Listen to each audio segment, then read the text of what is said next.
Hi guys, in today's video I'm going to show you how you can remove Temu minimum purchase limit.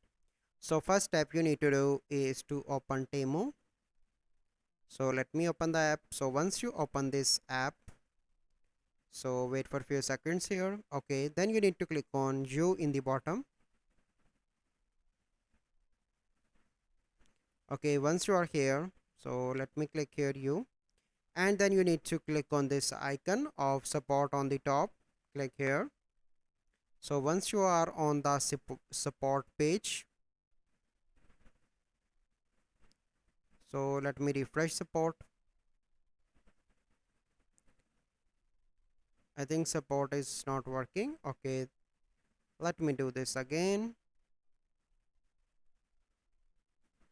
Okay, then you need to click on contact us in the bottom, and here you need to mention remove purchase limits, and then you need to click on send and wait for few seconds. Then the support will help to remove your limit, and after that you can shop without any limit on Temu.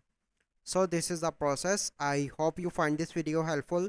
If you find this video helpful, must like this video, subscribe to our YouTube channel for future videos. We'll see you in the next video. Thank you. Have a good day.